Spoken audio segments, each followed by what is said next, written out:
Turn to Grainger. With easy access to 1 million plus products and the scale to deliver when and where you need them, the right tools and supplies are never far away. So the one can keep that vintage building running like new. Call, click Grainger.com, or just stop by. Grainger, for the ones who get it done. Still getting around to that fix on your car? You got this. On eBay, you'll find millions of parts guaranteed to fit. Doesn't matter if it's a major engine repair or your first time swapping your windshield wipers. eBay has that part you need, ready to click perfectly into place for changes big and small. Loud or quiet, find all the parts you need at prices you'll love, guaranteed to fit every time. But you already know that. eBay, things people love.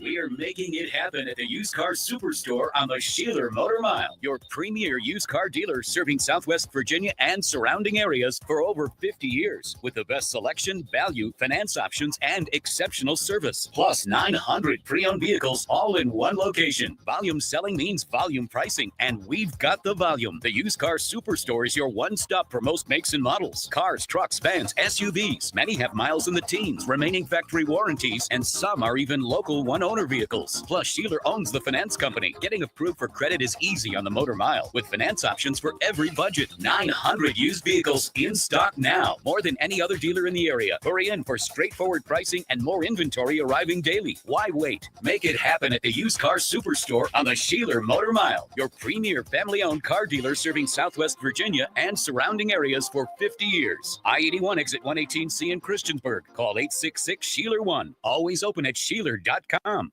Hi, I'm Matt with Fleet Feet Roanoke. I've enjoyed working with Ed Lane and the Virginia Talk Radio Network. But when they sold their Roanoke station, I was skeptical the partnership could still provide value. Months later, I'm thankful that Ed took the time to meet with me, discuss the right solutions, and a plan to invite his audience to Fleet Feet Roanoke. Now we're able to build a connection with that audience thanks to Ed's creativity. Stop by and see us at Fleet Feet Roanoke to learn more. We'd love to get to know you. Email info@virginiatalkradionetwork.com to start growing your business.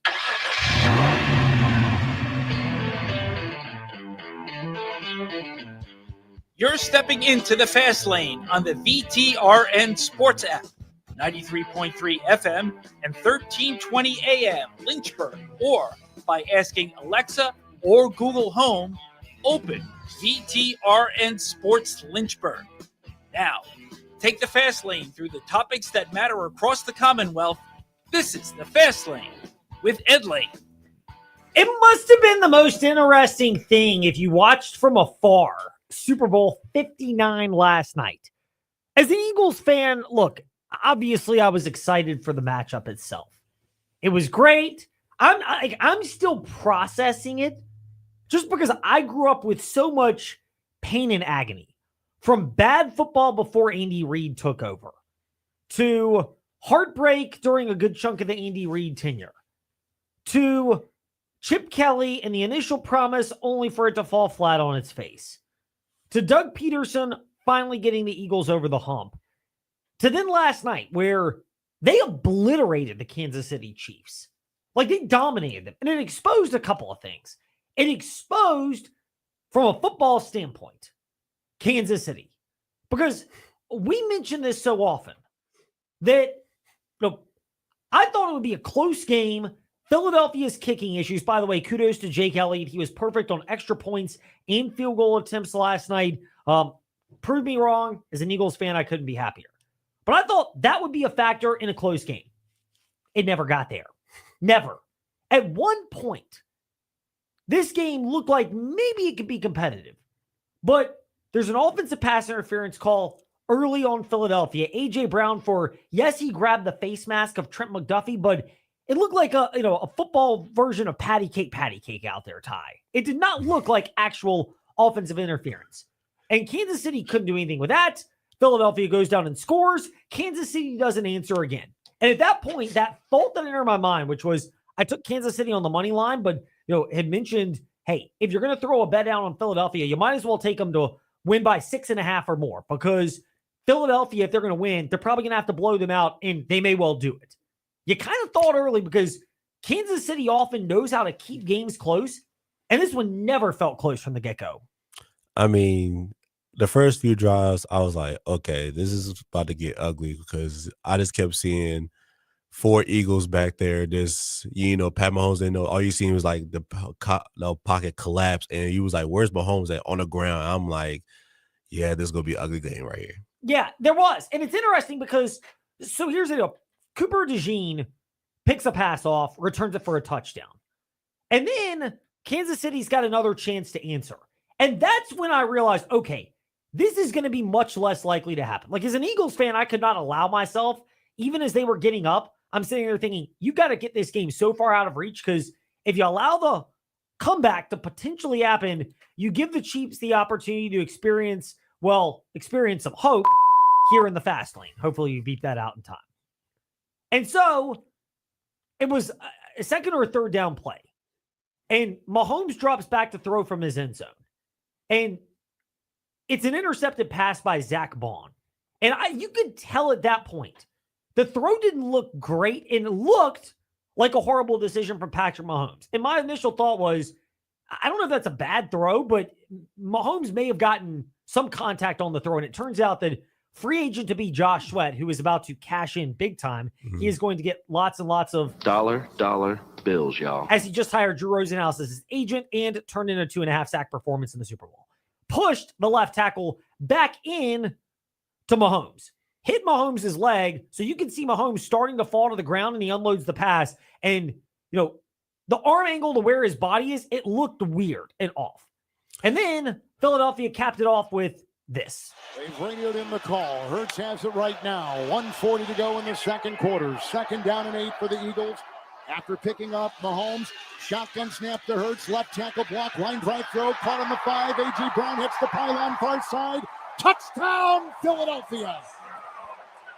They are destroying the Chiefs. A 12-yard touchdown run. They cash in on the Mahomes interception. They've done it twice. Now 23-0 Eagles before halftime, as they had steamrolled the defending champions in the first half. And at that point, as you heard from Westwood One right here on your home for the entire NFL playoffs and a slew of games during the regular season that we were fortunate to bring you in, we will continue great play-by-play with Virginia Tech women's basketball, Virginia Tech baseball, and March Madness through the entire NCAA men's and women's tournaments. You heard that broadcast. And at that point, that's when I started to sit there and think, oh, this might actually be happening. Like, that's when I allowed myself to start to really go from just having some hope that it might happen to actually believing that it could have happened.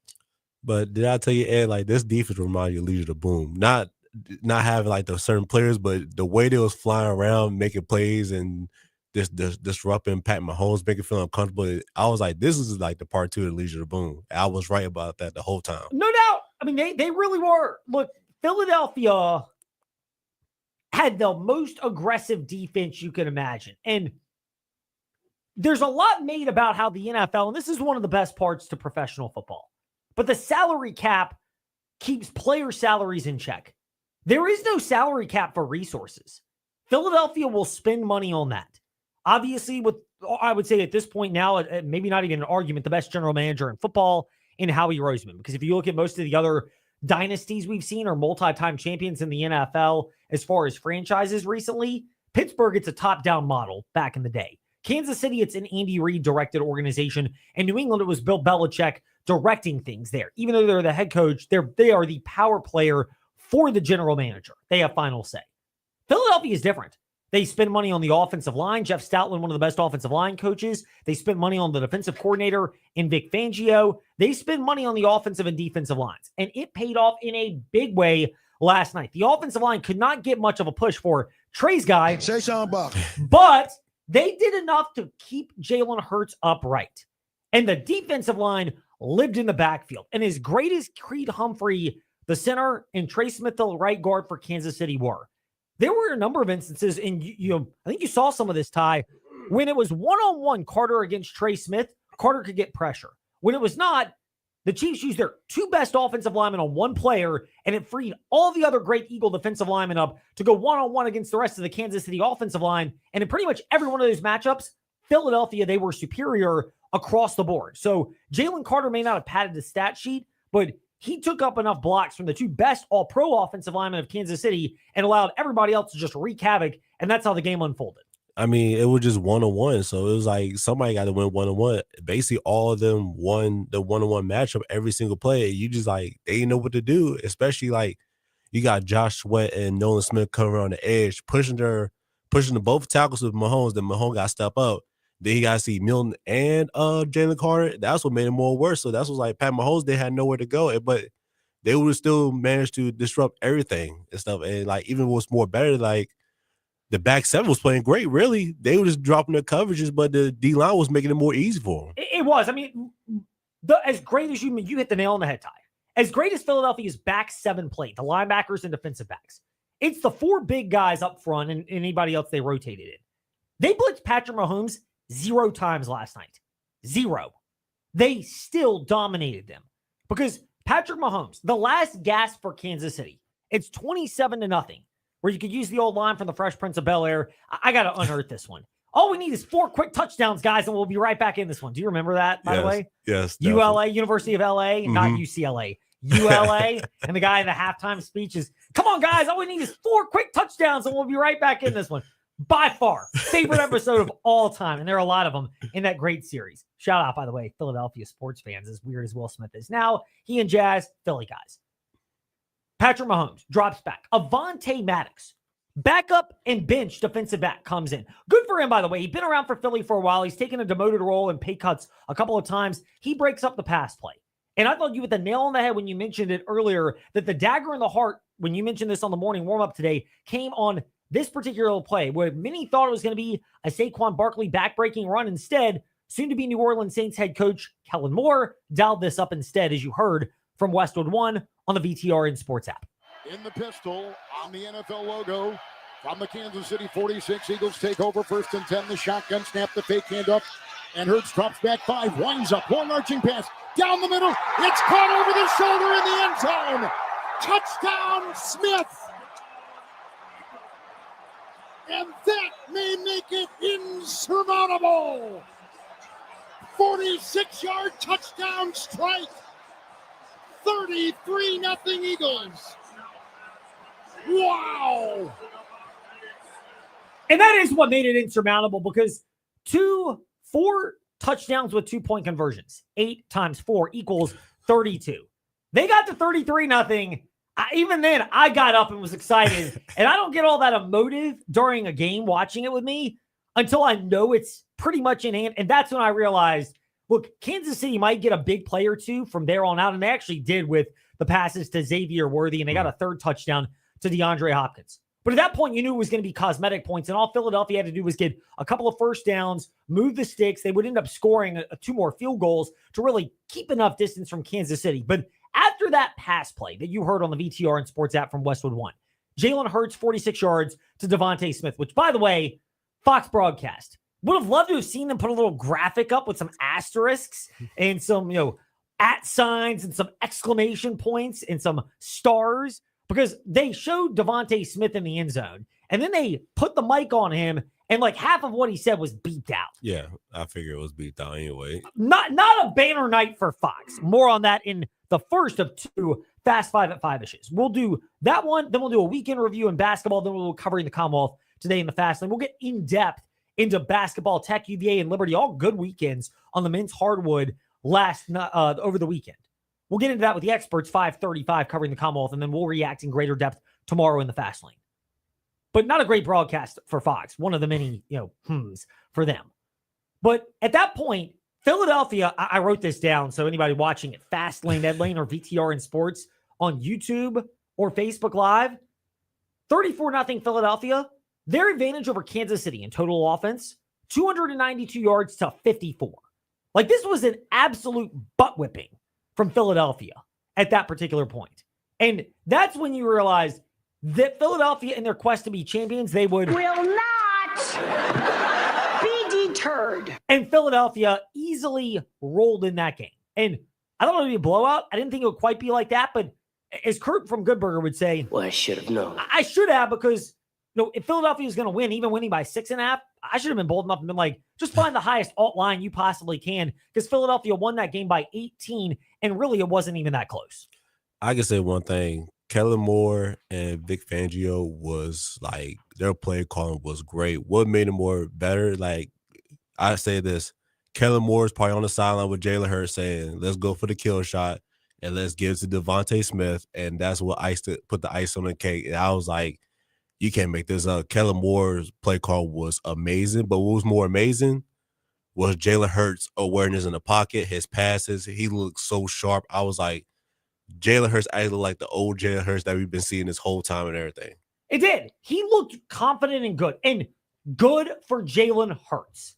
Having been, and look, I'm the one who's been as critical as anything. Didn't think it was quite on the level of Jaden Daniels with the Commanders. I still think the upside is higher for Jaden Daniels because Daniels had to carry Washington this year. They were a franchise literally in the dump from prior ownership, and they didn't have a lot of talented pieces around them. They're going to need to upgrade that to give Daniels help.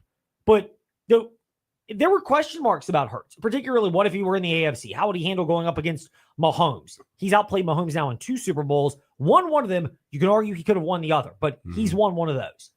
Outplayed Lamar Jackson during the regular season this year. Last year in the regular season, Philadelphia beat Buffalo. He's at least answered that. I don't consider Jalen Hurts on the Patrick Mahomes level, but he's at least a quarterback now where it's kind of like Matt Stafford, if nothing else, where maybe you don't consider them to be an elite quarterback, which is fine, but you know they can get the job done when it matters most, and they're now a legitimate top 10 quarterback, and he's got a ring to back it up. I say one thing, like, between Jalen Hurts, the difference between Jalen Hurts, like, he don't got to be no flashy passer. He ain't got to do all that, put up 300 yards of passing, throw like 5 TDs. He just knows how to win, and that's the main thing. That's why I say compare from him and Joe Burrow. They not like, they just know go for the kill. They just sniff the win. Like, we need to win. I don't care how it happens. We will get this win no matter what. And there's value to that. And yes, Philadelphia has talented pieces around Jalen Hurts. Best running back in the NFL. You could argue the best collection of pass catchers in the NFL. Certainly the best offensive line in the National Football League. They had a dominant defense with the most deep defensive line in the NFL this past year. And they've invested in those areas to support a guy like Jalen Hurts for a while. But even then last night, he had a chance to poo-poo on the haters. Never really took a chance. Never really did the old Kenny Powers after celebrating a championship. Never did. Never had taunting or nothing. That guy embodies a level of character. And, they joked about it. There's a meme going on out there about Jalen Hurts and his reaction to being happy, being sad, being upset. And then the one time he's smiling is at the 1-yard line because of the tush push. And that's about it. I mean, you just don't get that. But in a city like Philadelphia, which is, he played at Alabama. Sorry, Tide fans. I've got a buddy of mine who's a big Jalen Hurts fan and super happy to see it. But Philadelphia is arguably the biggest pressure cooker in American sports in terms of the most unforgiving fan bases and the quickest to start booing their own team or players when things do not go well. They were doing it earlier in the season this year in Philadelphia. It happens every year for the Eagles. If you can handle that, and Jalen Hurts has, you deserve a major space in terms of your level of being viewed as a quarterback with poise. And that's one of the things that's a testament to what Jalen Hurts showed. Now, there are other things that were shown during the broadcast last night. We get to those in the Fast 5 at 5-ish with some non-X's and O's related, essentially, Super Bowl observations. It's time for Fast 5 at 5-ish. 5-ish minutes on 5 relevant topics done around 5 p.m.-ish. Ish, because our counting skills are kind of ish. Let's start with number 5. We will get to the Tom Brady part in just a moment. But the rest of the Fox broadcast was underwhelming. It is probably being a very diplomatic way of saying it. First of all, what was with the fake backdrop of Bourbon Street? Like, that looked like, my dad brought it up. It was the old ad for the old shipping company. I don't mention names because they're not sponsors of ours. Where they were on the golf course and they put the fake backdrop up trying to convince the boss that they were in the office for a meeting. And then the fake backdrop blew down and it showed they were on the golf course. This is back 15, 20 years ago. If you want to know who it is, you can message us, Fast Lane, Ed Lane, Facebook, Twitter, Instagram. I'm just not going to mention their name out loud because no free publicity if you don't spend money with us. But that's kind of what it felt like with the Bourbon Street backdrop. It just looked cheesy for Fox.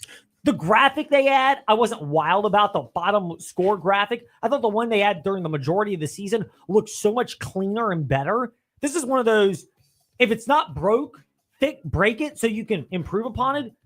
You got to know if you're going to do that, especially in the Super Bowl stage, it's got to be better. Other times, just stick to the basic X's and O's. I can say this, though. You know who was more entertaining than Fox? Jameis Winston. He actually made Fox so entertaining the whole week during the Super Bowl week. Yeah, I agree. And look, I'm not a Jameis guy. What happened at Florida State and the fact there were multiple instances, it's not on the Deshaun Watson level, but one legitimate sexual assault situation that popped up. And then there's obviously the student union situation, which that's different, but it kind of in the same vein, if you will. Plus, he had the crab legs incident at the grocery store where, I mean, look, they don't put the checkout line at the grocery store at the back. They put it at the front. So you have to pass it to leave. Just a little FYI. So Jameis Winston does have that pass, but he was hilarious. And he's really presented himself as somebody that's funny and relatable and worth entertaining. Fox would have done better to have him in some role in the broadcast because I didn't think the studio show or the halftime show was all that great at halftime. Kansas City needs something. Thanks, Jimmy. Thanks, Howie. Thanks so much, Michael and Gronk. I could tell you that, and you wouldn't have to pay 6 figures or 7 figures or 8 figures. You could give me $100K to say that comment, and I'll take it for the whole year. And if you just fly me out, I'll even fly coach. I'll be more than happy to go out there to do that. Between that, plus we mentioned the camera work on the Devontae Smith touchdown. They showed it as if you couldn't figure out a guy who is arguably, people think A.J. Brown, it's Devontae Smith who's the bigger trash talker in Philadelphia's offense, the biggest one. Wasn't going to say something that might have to get beeped out. It did. That was the amusing part. I did not think it was a banner broadcast. And then at the end, when Aaron Andrews is trying to do the confetti falling, what a seminal moment with Jalen Hurts. Like, you are part of the broadcast team on Fox's A team. You have access to premier players and teams. And Philadelphia, I wouldn't put them in the Kansas City, Pittsburgh, Dallas, Green Bay as far as the biggest TV draws, but they're up there. And Fox's A team gets a lot of their games and has over the while.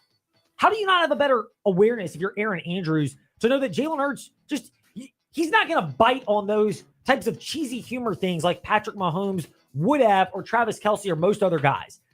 I thought Fox's broadcast in that sense left a lot to be desired. Meanwhile, even more than that, number 4, Tom Brady. Oh my goodness. I get it. We want to see stars, quote unquote. And you're going to shove stars at us. I'm old school here. If you're talking about the casual sports fan, saying Tom Brady is on the broadcast resonates in a way that Greg Olsen does not. But my goodness, could you have given us something last night if you're Tom Brady? And look, for the record, I'm a big Tom Brady guy. Greatest quarterback of all time in the NFL. He helped Belichick as much as Belichick helped him, if not Brady helping more. Brady has the Super Bowl without Belichick. Belichick did not. So let's keep that in mind. I think Brady was more like into the game instead of just talk about the game. He was so focused on like each play and there breaking it down in his head that he realized, oh wait, I gotta say something. Yeah, well, and I think that, but I also don't think he realized because, and I get it. We broadcast Jefferson Forest Cavalier football presented by TroastLaw.com. And when you're in blowouts, JF's had some in their favor recently, but for a lot of the time, they were on the wrong end of that. It can be a challenge to find things to talk about. But if we can do it, Coach Kennedy and I, and he does a great job, and I'm just there to kind of set him up. Phenomenal. Kevin Burkhardt, I thought, did as much as you could with Tom Brady.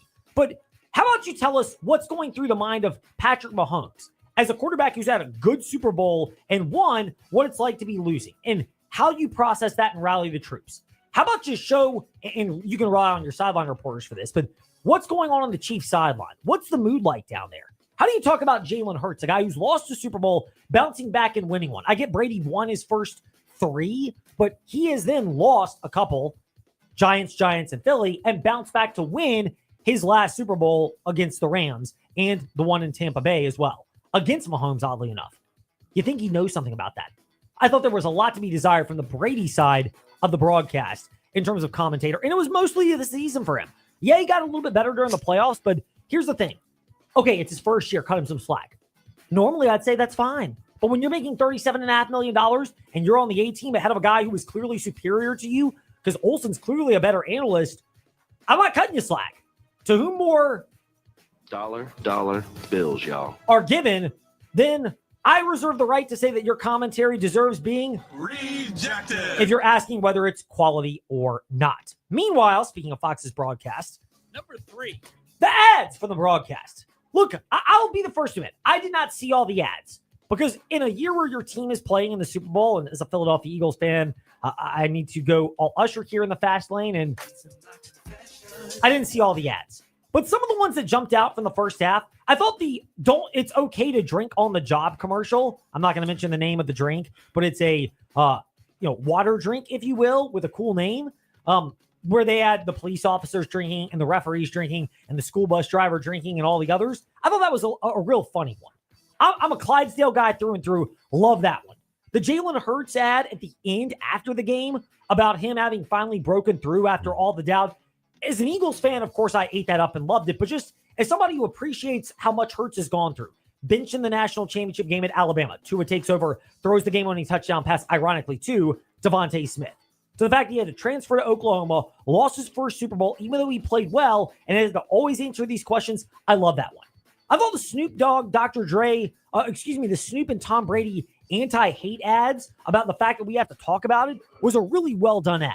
Caitlin Clark, the one for women's sports, where she was with the other women's sports players. I don't really know who they are, but I know who she is. I thought that was really cool. Like that one a lot.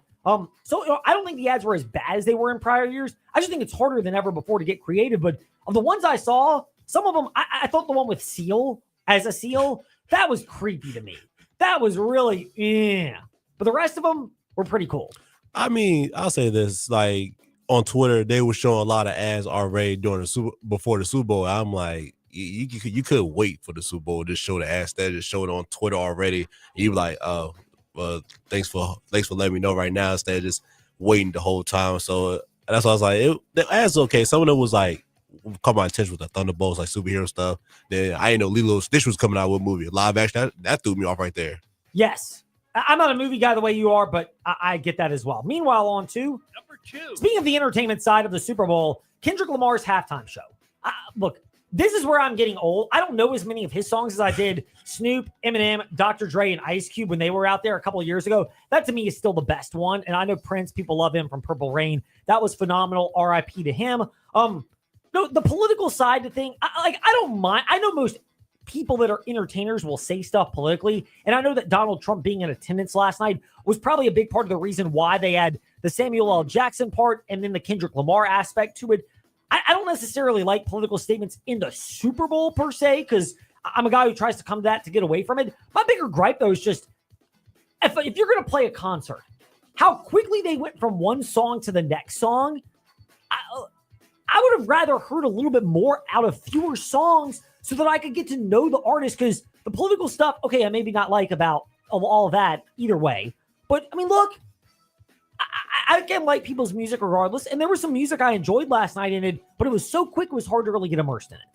See, I ain't gonna lie. I'm a Kendrick Lamar fan since high school, and I had to tell my mom about some of the songs. She thought he was new. I was like, Mom, he been out since I was a house. She was like, really? I was like, yeah, that I know all his songs. So I enjoyed the halftime because I love Kendrick Lamar so much. Yeah, I mean, look, we all have our biases when it comes to music. I don't think the music's all that bad. It's just I'm less familiar with him than I am with some other hip hop artists. He's not as much my cup of tea. I'm older, so old school's more up the way for me. But I mean, hey, I thought there was good music in there. I just would like to have heard longer so I have a chance to actually say, wow, these are some cool songs, particularly the newer ones that they ended up playing. Meanwhile, my biggest gripe, speaking of musicians, number 1. Could we please have gotten more? Please. Oh, my goodness. Why couldn't we see more Taylor Swift reaction and Travis Kelce? Travis Kelce doesn't convert a big pass on third down. Kansas City has to punt deep in their own territory. That's when we want to see Taylor Swift's reaction. As the Chiefs are getting destroyed and you do all the crowd shots, please continue to pan over to the box. Taylor Swift in agony is almost as humorous as Jerry Jones in agony. Sorry to our big friend Les, who's a listener. By the way, I am so thankful for the support of people like Les and Tommy, who Les is a Cowboys fan. Tommy is a Washington Commanders fan, who both still listen to the Fast Lane, thank God. And both offer their congratulations. It honestly really is cool. But, I mean, come on. As much Taylor Swift fatigue is there, and people were talking about being sick and tired of her, this is the chance to lean into it so that everyone who is tired of Taylor Swift could actually watch her suffer in agony as her boyfriend was getting shellacked and shut out at 34-0 and having his team only accrue 54 yards of total offense before they got some garbage time points. I mean, they probably was like, we're not going to do that at Taylor Swift, so we're going to just keep it under the rug for right now. Yes, indeed. So anyway, that does it for the Fast Five at 5-ish. We went longer on the Super Bowl because you'll get more of that in the morning warm-up later this week. We'll look more as we get back into that in the Fast Lane, more of what it means going forward into the offseason for other teams. Eagles fan, it's great. For those that are Philly fans and joining me and celebrating, it's awesome. And please feel free to chime in. Fast Lane, Ed Lane, Facebook, Twitter, Instagram. When we return, no Fast 5 at 5-ish on local teams. We'll do more of that tomorrow in the Fast Lane. But when we return, we're going to break Covering the Commonwealth up into two parts. JMU, Virginia, Virginia Tech. Then Liberty and NASCAR. After that, when we return, this is the Fast Lane, VTRN Sports app, 93.3 FM. When shopping for auto liability insurance, it's wise to consider the best policy, not the cheapest. Hi, I'm Randy Trost with Trost Law. It's crucial to have more than the minimum insurance on your auto liability policy. This protects you if you injure someone or if someone without proper insurance hurts you. Having the right policy ensures you have sufficient underinsured coverage to take care of you and your family. To learn more how we can help you navigate these challenges, visit us at trostlaw.com. That's trostlaw.com. Your home is more than just walls and windows. It's where life happens. And at Right Choice Construction, we get that. We're not just builders. We're fathers, mothers, neighbors, just like you. And every nail and every beam reflects our commitment to creating a place you're proud to live in. With Right Choice Construction, you're choosing a team that's been perfecting the art of building for years. So build with us, build with experience, build with quality, build with Right Choice. Welcome to the Villas at Oakwood. Our stunning community offers spacious, modern villas with top-of-the-line amenities. Enjoy views of the Peaks of Otter from your patio home. Connect with neighbors at our exclusive clubhouse. Discover your dream home today. Experience the maintenance-free lifestyle you deserve. Visit us just behind Bedford Memorial Hospital. Online at oakwoodvillas.com. Or just contact Robin Lee Sage, 434-238-4477. We're here with Colt from We Fix Stupid Computers. Colt, to go along with your residential or individual walk-in services that you offer, you also do a lot of business IT support. How about you discuss that, and what specifically do you do to help businesses in the area? We see a lot of that. Small to medium-sized businesses, they still have their IT projects. They still need resources to help them within their office and for remote users. And so we'll step in and fill in the gap where we do a lot of projects for them, help them manage their resources, their budgets, and get their technology under control. Colt, how can these people reach out to you to assess their IT needs? Call us. Our number is 434-525-8590. Our website, wefixstupidcomputers.com. We're on Facebook. And our office is here locally, 14690 Forest Road, right next to Scott's Cabinet on 221. Hey y'all, Eli Winders here. I want to talk to you about something that's more important than ever, taking care of the wildlife around us. Our planet is home to some of the most amazing creatures you could ever imagine, from the biggest bears to the smallest birds and everything in between. But here's the truth. Many of these animals are in danger, habitats are disappearing, and we're losing species at a rate we've never seen before. If we want our kids and their kids to experience the magic of wildlife that we have today, it's on us to step it up and take action. You can make a difference. Learn more about wildlife conservation in your area and how you can help, whether it's supporting local wildlife refuges, reducing pollution, or simply taking a little time to appreciate the wild beauty around you. It all counts. This is Eli Winders. Let's make sure our wildlife is around for generations to come.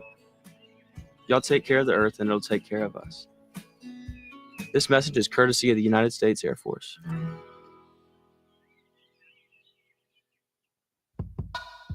Monday on the morning warm-up, the Philadelphia Eagles are Super Bowl champions as they dominate the Kansas City Chiefs in Super Bowl 59. Ty and myself reacted to it all, plus all the college hoops action this past weekend. Tuesday, more reaction to the Super Bowl, and we start to look ahead to the Daytona 500 and much more. Listen to the morning warm-up, weekday mornings, 7 to 8 a.m. on VTRN Sports, 93.3 FM, 1320 AM, and on the VTRN Sports app. Hi, I'm Zach Mackey, the voice of Virginia Tech men's basketball. Catch the Fast Lane with Ed Lane and Trey Lyle weekdays 5 to 6 p.m. on VTRN Sports, 93.3 FM, and the VTRN Sports app.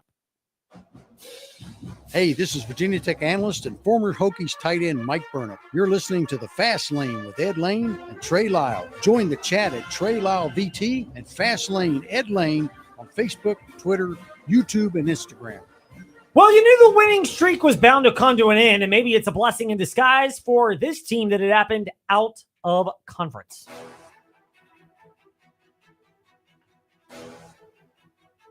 It's time for your teams and topics. Covering the Commonwealth, a look at teams and topics from around the Commonwealth.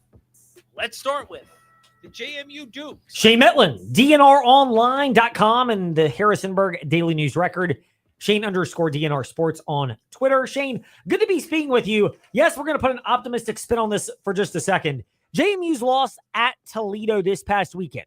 Close loss on the road, similar caliber team in the Sun Belt MAC Challenge. Is it a blessing in disguise for JMU that if you're going to lose in what's probably a one-bid league, it happens out of conference and maybe gives them the reset they need to focus down the stretch run of the regular season?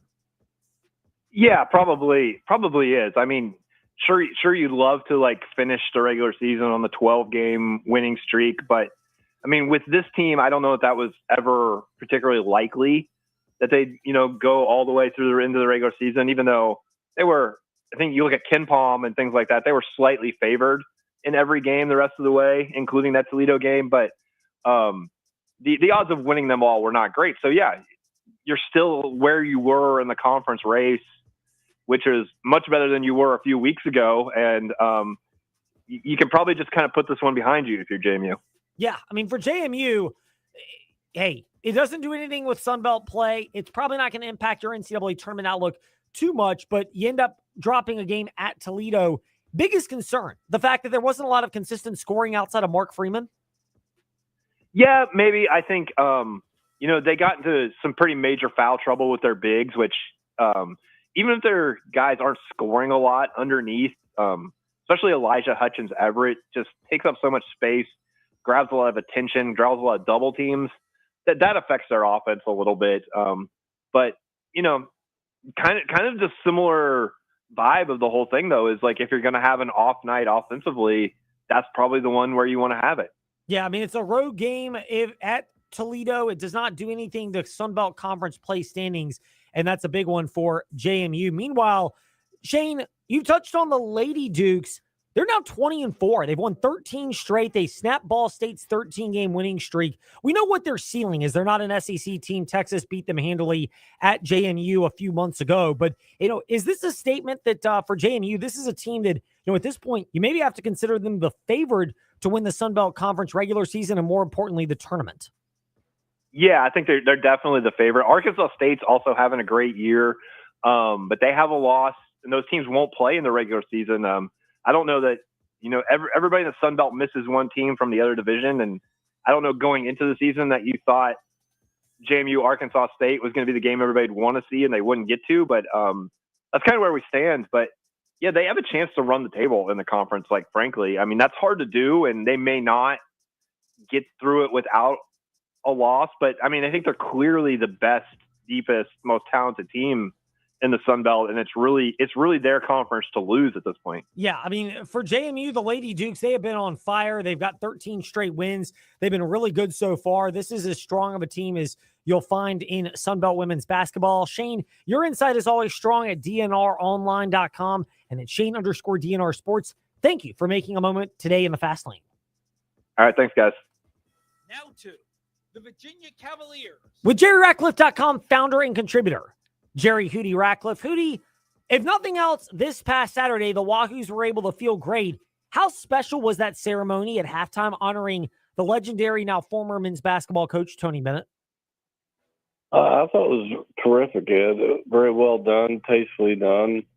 If it had been up to Tony, it would not have happened because he shuns the spotlight. But it was great that his parents were there and his immediate family, and some of the former players came back, like Ty Jerome and DeAndre Hunter and Jack Salt. It was just very tastefully done, and it was nice to see his banner go up there in the rafters beside Terry Holland. It was been done much better, I don't think. Tony Bennett spoke, not for a long time, but he spoke. How much do, the words that he spoke about, in particular, it being the last true amateur national championship, the one that the Wahoos won in 2019, how much does that kind of speak to the fact that Tony seemingly is as much at peace as ever with this decision, that he loved his time at Virginia, but doesn't exactly have regrets about his decision. Yeah, well, he certainly went out of his way to make that point. That it might have been the last amateur national championship, and I guess that just speaks to our times. And I mean, who knows? He may get bored and return to coaching someday, somewhere. Who knows? But he may find something else to do. I can't see him just not doing anything the rest of his life. He's too young a guy to just completely retire, I think. But he definitely went out of his way to point that out. That's for sure. Yeah, I mean, he went out there. He seems as at peace with the decision as ever. Tony Bennett is. And then afterwards, Virginia hangs on. They win against Georgia Tech. Damon Stoudemire, Georgia Tech's coach, afterwards had two interesting thoughts. One about really touting that Ron Sanchez deserves a chance to be the head coach. And the next comment about Ron Sanchez, is the admiration for the energy with which Virginia played and how difficult it is to match that. Just out of curiosity, which one of those resonated more with you? The fact that Ron Sanchez has this team playing so well, or the fact that, people seem to be advocating for what he deserves in terms of what he's done recently at UVA? I think that's the fact that Virginia's playing well. And you got to give Ron a lot of credit for that, because when, a couple of weeks ago, they could have thrown in the towel and just headed to the bottom of the ACC. But he kept saying that, the little things he kept noticing they're getting better at in practice, and the points of emphasis were taking care of the basketball and rebounding, and they've made some huge strides in that. Some of these guys are starting to get more comfortable in their roles, I think. I mean, if you look at, early in the season, everybody thought that Virginia had the worst point guard in the country, and Andrew Rohde, and he's turned into just an incredible point guard over the past 3 or 4 games. And Day Ames has come alive. Heck, they scored 41 points in the first half. How many Virginia teams do that? But, I thought it was well said. What Damon Stoudemire pointed out was that, that Ron was put in a really tough situation, and he was. And he hasn't complained about it. He said, if this is the end of him coaching Virginia, then so be it. He's enjoyed all of it. But, the national search that they've got on, Ron Sanchez is a part of that. So, it's not like that they have totally discarded the possibility of him coming back. I know a lot of people would like a regime change and perhaps another style of basketball, but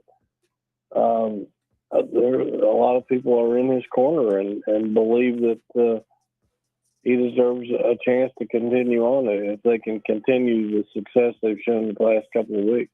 I'm not going to definitively say I think he should be, but I think he's making his case that at least Ron Sanchez deserves to be in consideration, especially as the game has changed so much in college basketball. But the name of the game is the great insight you can find at jerryratcliffe.com. Hootie, thank you for sharing some of that perspective with us today in the Fast Lane. Absolutely, Ed. Thank you, brother. See you next week. Indeed. Now to the Virginia Tech Hokies. David Cunningham of TechSideline.com with us here in the Fast Lane. David, first of all, for the Virginia Tech Lady Hokies, because you were there yesterday for their demolition of the Virginia Lady Cavaliers. Were you surprised, not that Virginia Tech bounced back from losing at home to UVA a couple of weeks ago, but the emphatic nature starting with that dominant second quarter? Ed, I wasn't really surprised, so to speak. I was a little bit, but not as much as you think. I think I was more surprised about the fact that Virginia Tech was able to do all that without Rose Nishaw. The Hokies didn't have their star center, or forward, I should say, and they were able to kind of go out and dominate UVA like that. And the defense, right? We just saw Virginia Tech play Syracuse the other day, and the Hokies weren't very good on that end of the floor. The Hokies coming out against UVA are pretty damn good. So I think just the opportunity to reset. You're playing your rival for the second time. You're coming off a loss where you didn't play good defense and you come out and you're rejuvenated in a way. I think I was surprised about how it went down. A 20-point win.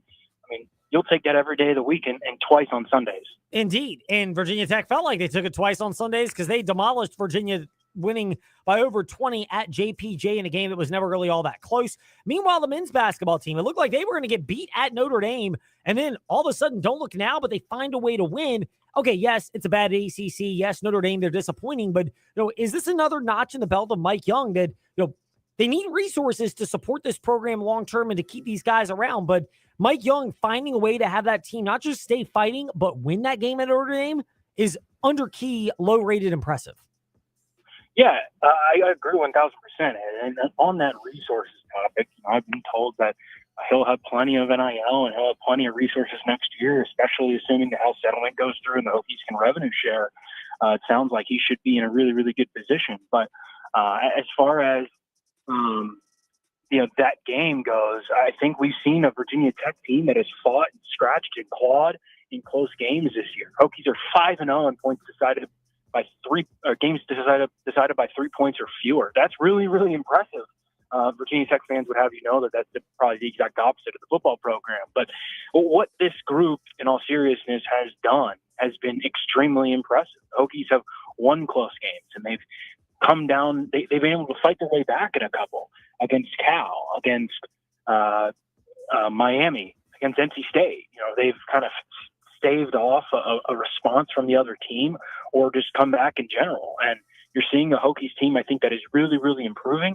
And if they beat Virginia on Saturday in Castle Coliseum, the Hokies will be 500 at 7-7 in the league. That is extremely impressive given the caliber of roster Mike Young has. But he's continued to work. He's continued to tweak.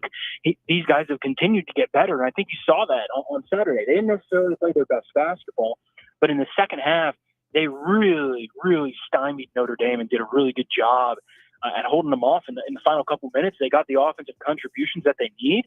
This is a Tech team that has played much better as of late, and now gets a Virginia team that it has an opportunity to sweep the Cavaliers, which is something we don't talk about ever. It never really happens, especially since Tony Bennett was at the helm. So rare opportunity this upcoming Saturday for the Hokies to kind of get a second win over the Cavaliers, and they're playing their best basketball right now. A game you'll be able to hear right here on the VTR and Sports app, your home for basketball. Meanwhile, football for Virginia Tech. Tyler Bowen, is it the timing more than the actual move itself that has Virginia Tech administrators, coaches, and fans a little flustered?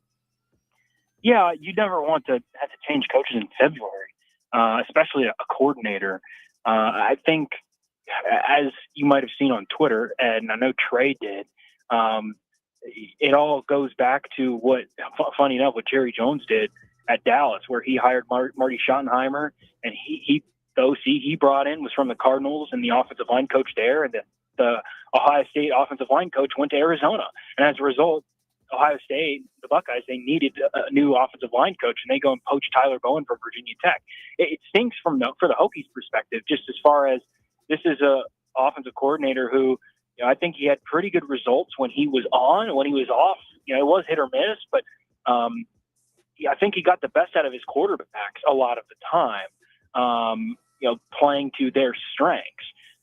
Christopher Coleman wrote a great article called "The Devil I Know" last week, talking about, Tyler Bowen is somebody who, yes, had mixed results, but when he was on, he was really, really on, and you don't know that it's necessarily going to get better.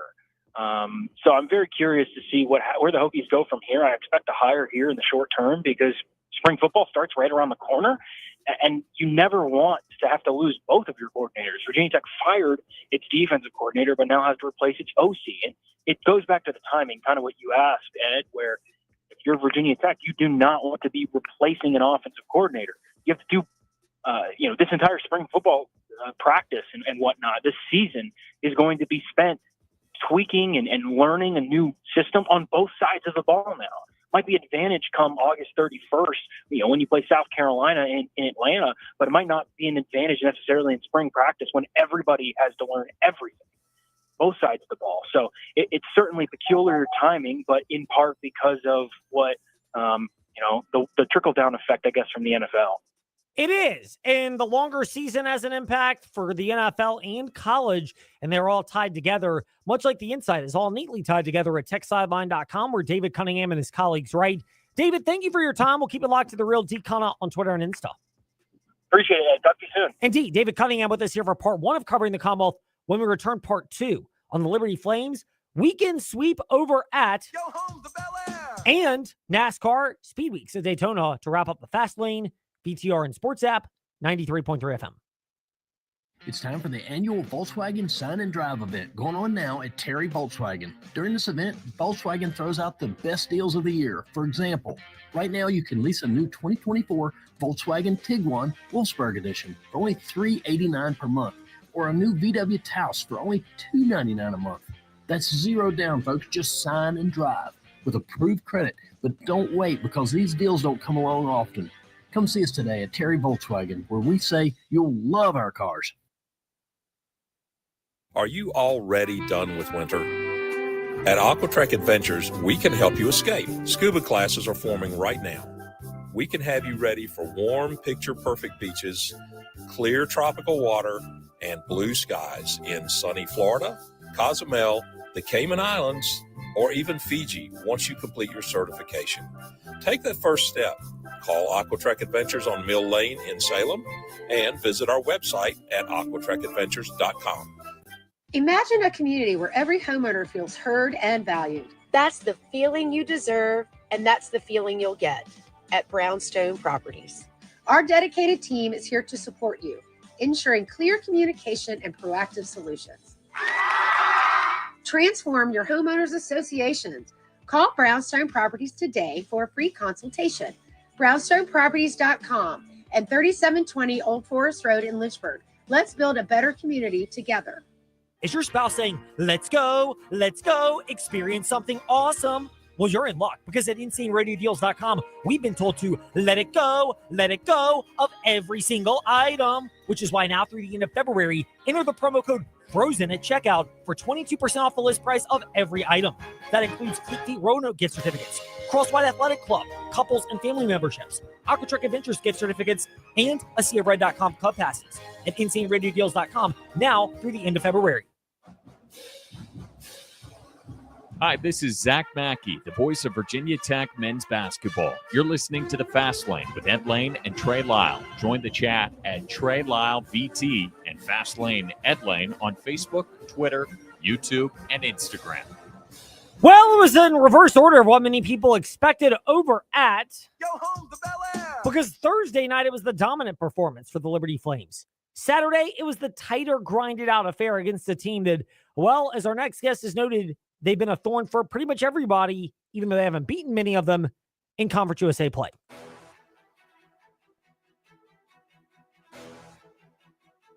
It's time for your teams and topics. Covering the Commonwealth, a look at teams and topics from around the Commonwealth. Let's start with the Liberty Flames. John Manson, a SeaofRed.com, hanging out with us today in the Fast Lane. John, did you expect the order to go the way that it did, where Liberty wins both games over the weekend, but they dominated Daniel Baccio and Louisiana Tech in a game that never was really competitive down the stretch? Meanwhile, they could not shake off a desperate but not able to close the deal Sam Houston Bearcats team. Yeah, that was definitely not what I would have expected, and I don't think many would have expected it to go that way, winning by 24 Thursday night against a Louisiana Tech team that was a preseason favorite in Conference USA, and they've obviously struggled away from home in league play this season, not picking up their first win away from home in conference play until Saturday at FIU. But, I mean, that's a Louisiana Tech team with Daniel Baccio and his size and ability to finish in the paint and then also affect shots on the other end of the floor that Liberty struggled with through their first 2 years, first three meetings at least with the Bulldogs in conference play. Since making the move to CUSA last year. So the most impressive part to me in that game from Liberty's side was, winning by 24 certainly, but the way they effectively took Daniel Baccio out of the game. I mean, they ended up, Louisiana Tech coach Telvin Hester ended up taking Baccio out of the game and putting him on the bench for most of the second half. And was kind of a shocking. I'm not sure I agreed with that move, but that's what he decided to do. Maybe part of it due to the Conference USA scheduling where they had to play again 48 hours later down in Miami.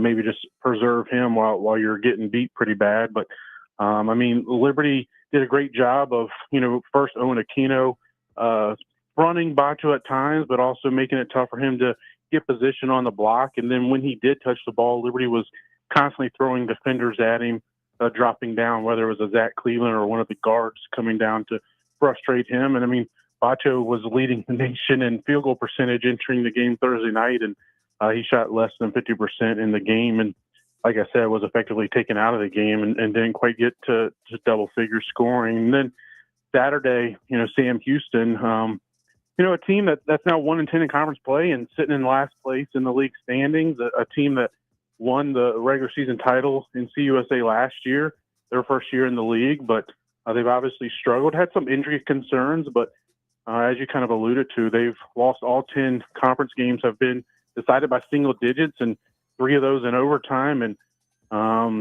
obviously fallen to Liberty by 3 points there Saturday night.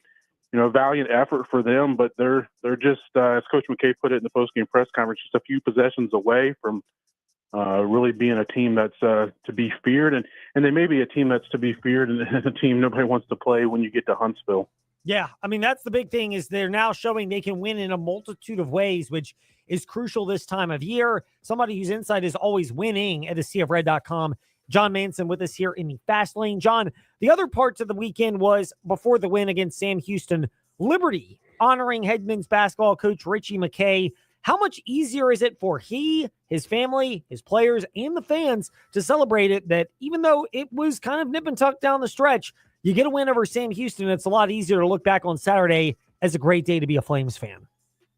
Yeah, you asked Coach McKay that exact question after the game, and definitely a good point and good observation is you don't want to, celebrate such a milestone and follow that up, just a couple hours later with a loss to a team in last place in conference standings on your home floor. And certainly a team, Liberty, they've already lost 2 in conference play at home already this season, and 2 games, that they'll look back on and wish they could have gotten at least one of them, if not both, especially as they're looking up at Jack State in the standings, currently 2 games ahead of them. But yeah, we talked about it before a couple of weeks ago when he broke the record, down at FIU, is just the job he's done at Liberty. And, he's on that short list of greatest coaches in any sport of all time at Liberty since the school's been around over the past 50 plus years. And, my wife was at the game with me on Saturday, and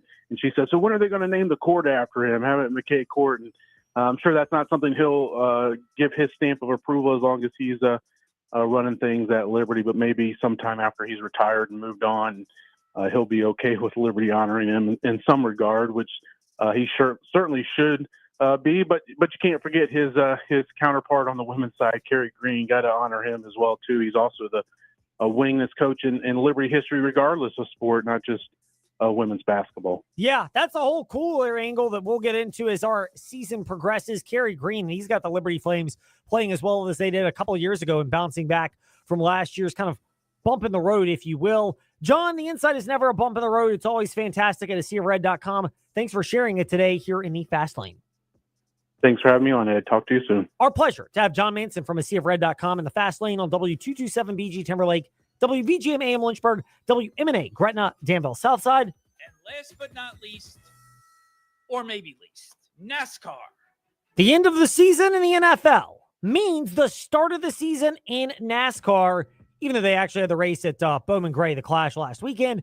This weekend is the first official weekend. Someone whose voice you hear regularly in the Fast Lane, as well as the Front Stretch Happy Hour podcast with our very own Frederick Trey Lyle, Michael Massey with us in the Fast Lane. Michael, Speed Week's coming up from Daytona. We asked this question, has it changed for you? Yes, they're your regular favorites at Daytona, but even then, it's as much of a coin flip as ever, where you legitimately have probably 25 to 30 drivers that if they win, nobody would be surprised.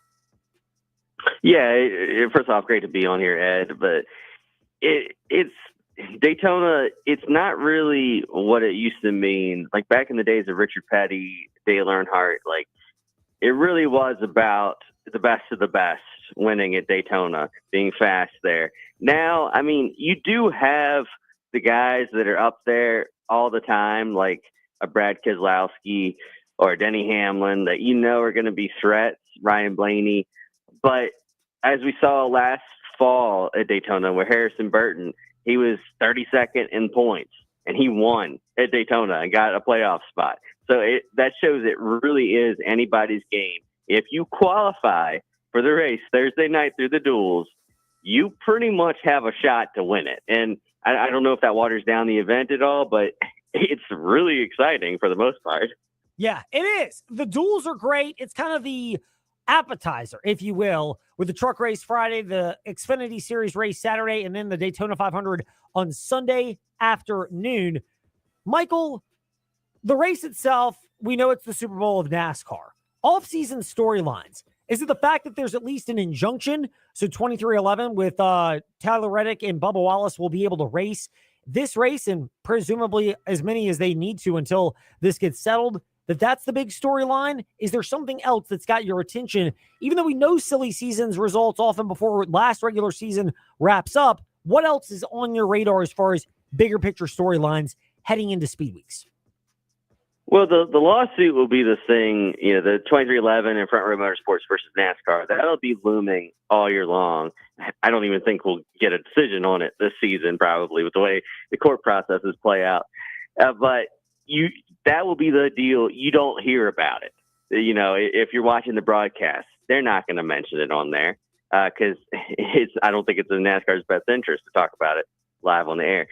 The bigger story, like the stories, I think you will hear about kind of the story goes as the year goes on. Kyle Busch, I think he will be a key free agent this year, as well as Denny Hamlin after losing FedEx. Will he stay with Joe Gibbs Racing? Will this be his last season? So kind of the future of those two future Hall of Famers in Kyle Busch and Denny Hamlin, what happens with them next, I think will be one of the key things to watch outside of the court case. It most definitely will. We look forward to that. The NASCAR season is here, and the man who will be part of the coverage for frontstretch.com down at Daytona, along with Dalton Hopkins. It's Michael Massey with us in the Fast Lane. Michael, thank you for chatting with us. We look forward to these on Mondays, and especially those later in the week when we can go into even greater depth, even with Trey Lyle interrupting and us having to put him in his place. Oh, I know. It's been so nice to be on here without Trey interrupting for once, Ed. I really appreciate it. Yeah, it's okay. I mean, the breath of fresh air is amazing. We were actually able to go through this a lot faster, Michael, and I don't know how we'll do it next time, but we'll have to go a little bit later for sure. Sounds good. Well, always a great time to join you on the Fast Lane. Indeed. And, hey, we didn't take any shots at Brian Nolan, so you're welcome, Brian. Yes, indeed. Well, I mean, he's a Jets fan, so the other green and white team won a championship yesterday, the one that actually has two during our lifetime. I had to go there. Sorry, Brian, but not really. Michael, thank you for your time. We'll chat soon. Yes, sir. Looking forward to it. Michael Massey with us to wrap up the Fast Lane today. Now we go to Make It Rain from VSiN with NFL insider Adam Shine. We're back tomorrow, 5 to 6 p.m. with Ben Cates, local sports reporter for newsadvance.com. Vaughn, who I voted for, top 5 for Defensive Player of the Year. An innocuous free agent signing at the time by Howie Roseman.